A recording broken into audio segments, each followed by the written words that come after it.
As I work with brands throughout the world, I consistently see the same challenge.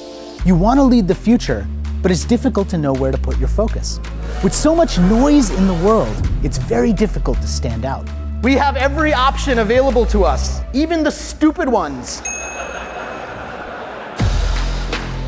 All this stuff is making it harder for you.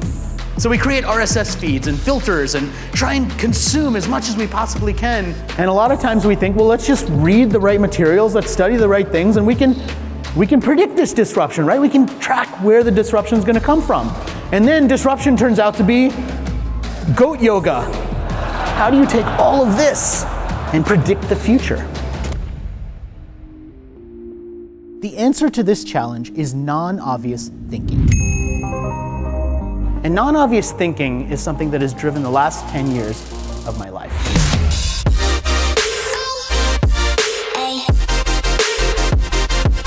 In the process, I speak at over 40 events a year and hundreds of virtual events. And I've also interviewed all sorts of authors, academic folks, researchers, and published these insights through books, articles, and business guides. As a result, the brands we serve sell more, attract more creative minds, and they earn more attention in the market. So how do you learn how to do this? How do you learn to be a non-obvious thinker?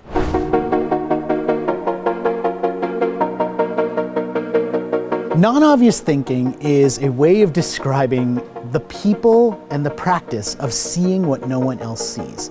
So what is a trend?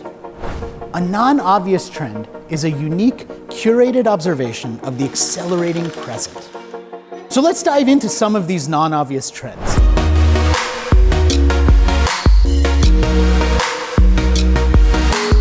And so with every trend that I talk about, I pair it with what I call stealable ideas.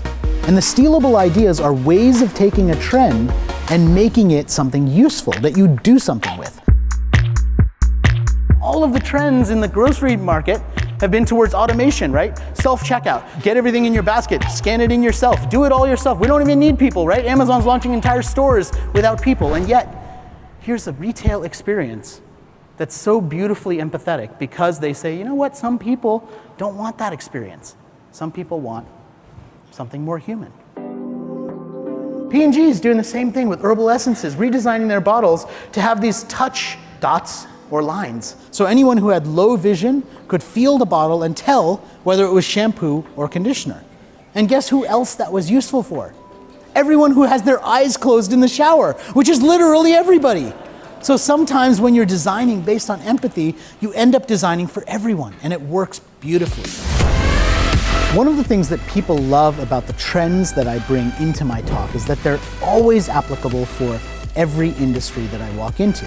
And ultimately, they're learning the skill set of becoming non-obvious thinkers. And it really brings it to life for them in terms of how do they take these trends that they learned about and the practices of becoming a non-obvious thinker and use them in their daily lives. What if we could be the ones who see the world because our heads are up, who could be more observant? What if we could be the ones that see the patterns that no one else sees? Because if you can embrace the idea of being a non-obvious thinker, you can see what nobody else sees, and maybe you can even learn to predict the future.